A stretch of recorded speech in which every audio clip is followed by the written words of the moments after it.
Hello friends, मैं हूं doctor नवीन चंद्रा और आज हम लोग एक नए टॉपिक खिलजी वंश के साथ अपने वीडियो की शुरुआत करेंगे। ठीक है, खिलजी वंश दिल्ली सल्तनत काल में कुल पांच वंशों ने शासन किया, जिसमें खिलजी वंश का शासनकाल दूसरा नंबर पर आता है। ठीक है, इनका शासनकाल 1290 से 1320 ईस्वी तक रहा, यानी कि मात्र 30 वर्ष। कितना?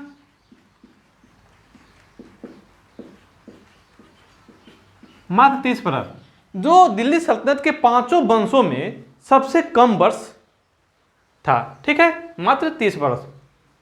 इस वंश के 3 महत्वपूर्ण शासक हुए। पहला जलालुद्दीन फिरोज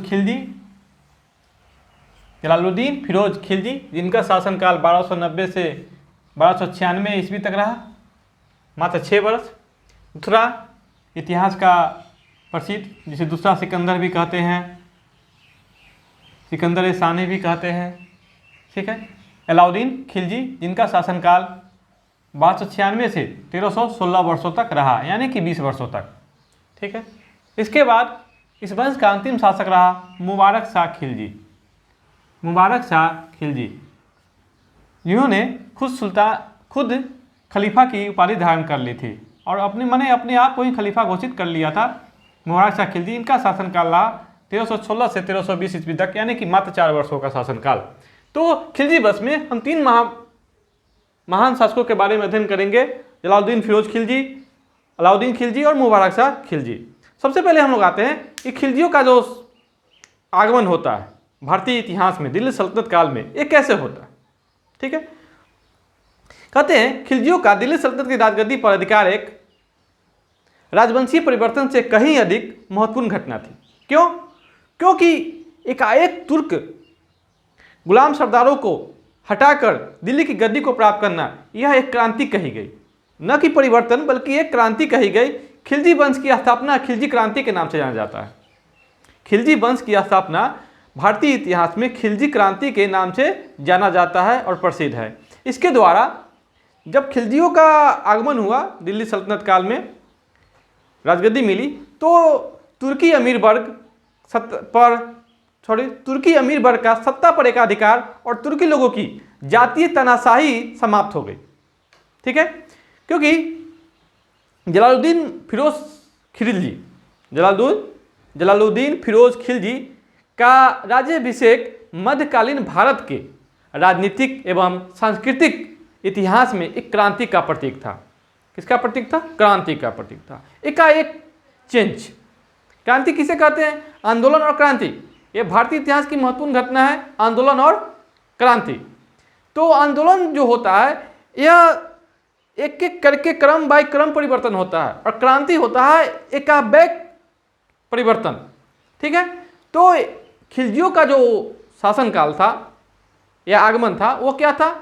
क्रांति था। भारतीय इतिहास में इसे क्रांति के रूप में देखते हैं। ठीक है, तो आते हम लोग खिलजी वंश संस्थापक के बारे में अध्ययन करते हैं। खिलजी वंश का संस्थापक थे जलालुद्दीन फिरोज खिलजी।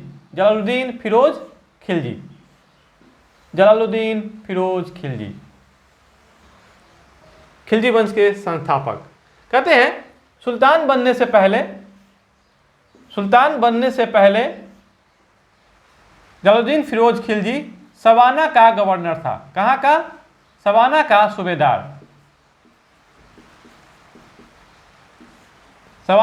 सूबेदार था या गवर्नर था। सुल्तान कैकुबाद, जो कि गुलाम वंश का अंतिम शासक होंगे, बलबन के पौत्र और बुगरा खां के पुत्र, ने जलालुद्दीन फिरोज खिलजी को शाइस्ता खां की उपाधि दी थी। शाइस्ता खां की उपाधि दी थी और उसे सेना मंत्री के पद पर नियुक्त किया था कैकुबाद ने। लेकिन यहाँ पर जलालुद्दीन फिरोज खिलजी ने कैकुबाद की हत्या करके गद्दी पर अधिकार कर लिया और एक नया वंश खिलजी वंश की स्थापना करी। ठीक है, जलालुद्दीन फिरोज खिलजी ने अपना राज्याभिषेक कैकुबाद के द्वारा बनाए गए कैकुबाद, गुलाम वंश के अंतिम शासक कैकुबाद के द्वारा बनाए गए किला खेरी के महल में करवाया, किला खेरी के महल में। ठीक है, देखें जलालुद्दीन ने अपना राज्याभिषेक कराया कहाँ? कैकुबाद के द्वारा निर्मित किए गए किला खेरी के महल में।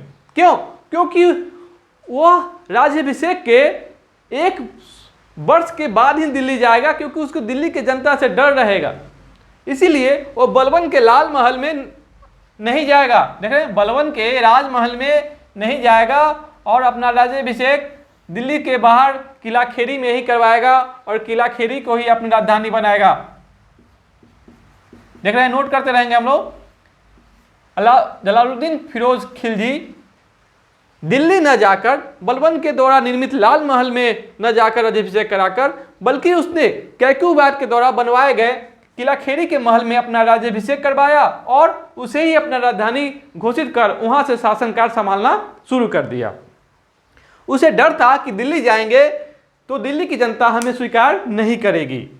ठीक है, अब आते हैं इसकी कुछ नीतियों के बारे में हम लोग अध्ययन करते हैं। दिल्ली सल्तनत, दिल्ली सल्तनत में जितने भी सुल्तान थे उनमें पहला सुल्तान था, उनमें यह पहला सुल्तान था जिसकी आंतरिक नीति दूसरों को प्रसन्न करने की थी।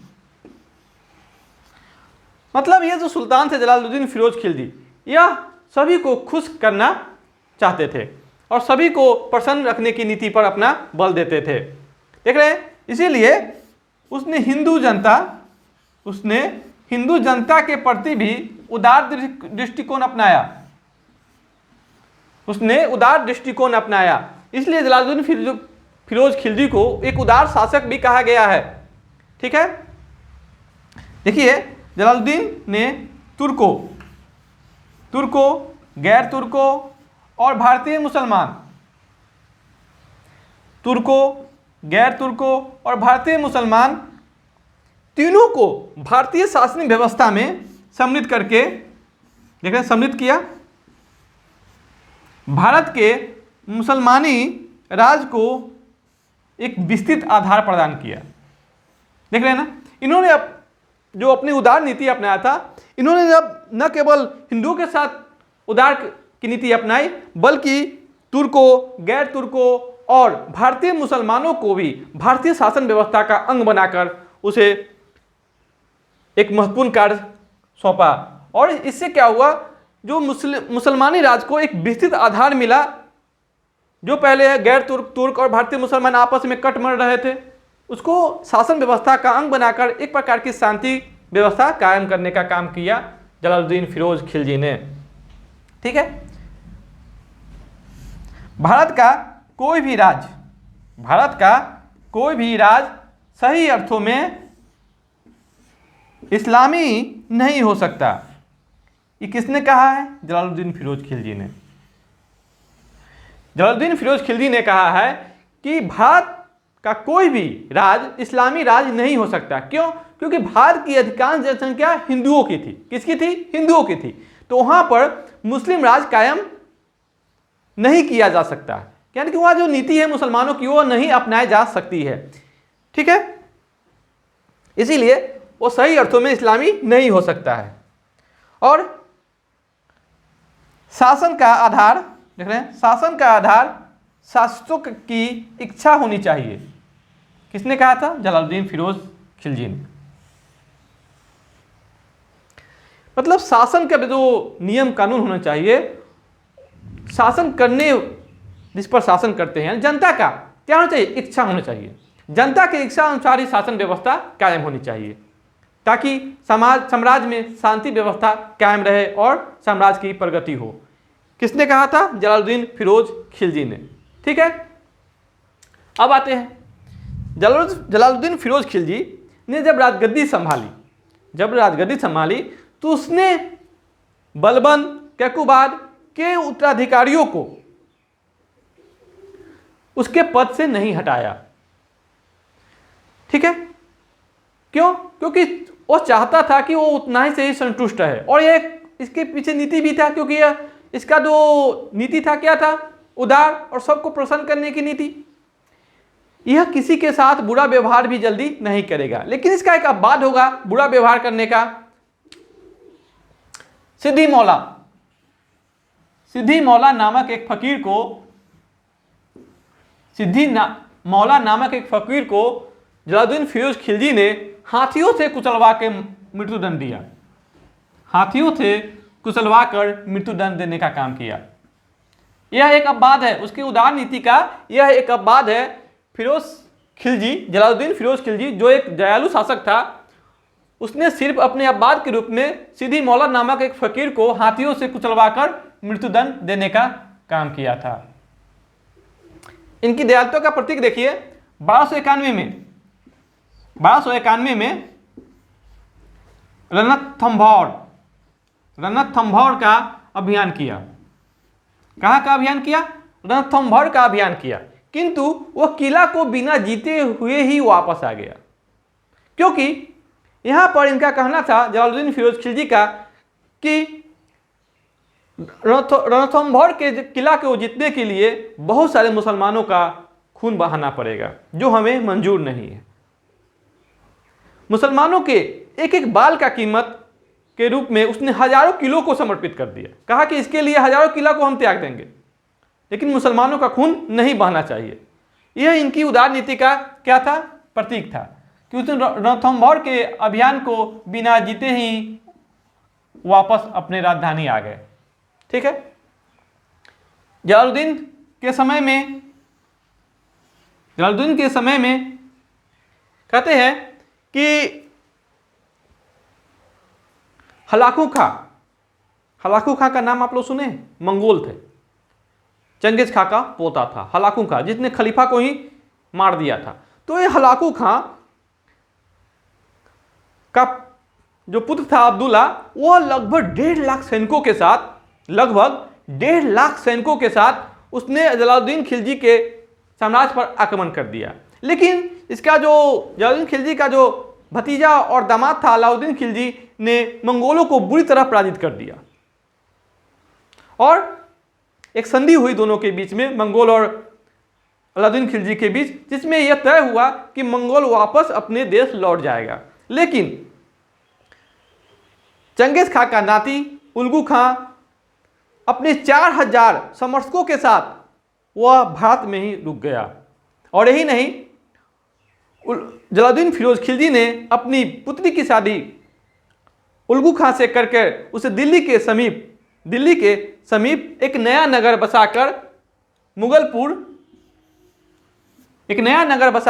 मुगलपुर में उसे बसाया। ठीक है। इससे पहले इन 4000 मंगोलों ने मुस्लिम धर्म अपना लिया था, इस्लाम धर्म अपना लिया था। ठीक है। जो ये लोग मंगोल इंडिया में रह गए वो एक नवीन मुसलमान कहलाए। क्या कहलाए? नवीन मुसलमान कहलाए। तो ये बात देखते रहेंगे हम लोग कि जलालुद्दीन के काल में लगभग 4000 मंगोलों इस्लाम धर्म को स्वीकार कर लिया। देख रहे हैं ना। और दिल्ली के निकट मुगलपुर में बस गए, जो नवीन मुसलमान कहलाए। तो यहां पर आप लोग नोट करेंगे कि 4000 जो मंगोल इस्लाम धर्म को अपनाकर भारत में रह गए, तो हमने पहले ही बताया है कि यह हलाकू खां का पुत्र अब्दुल्ला खां के नेतृत्व में लगभग 1.5 लाख सैनिक, जो बहुत बड़ी संख्या थी, 1.5 लाख सैनिकों के साथ उसने भारत पर आक्रमण किया। लेकिन अलाउद्दीन खिलजी, जो कि जलालुद्दीन फिरोज खिलजी का भतीजा और दामाद दोनों था, उसने मंगोलों को बुरी तरह परास्त किया। दोनों के बीच में संधि हुई, जिससे मंगोल क्या हुए? वापस अपने देश लौट गए। लेकिन 4000 जो मंगोल थे, ये उल्गू खां के नेतृत्व में भारत में ही रहने को निश्चय किया और ये लोगों ने इस्लाम धर्म स्वीकार कर लिया। और यही नहीं, जलालुद्दीन फिरोज खिलजी ने अपनी पुत्री का शादी भी उल्गू खां से कर दिया।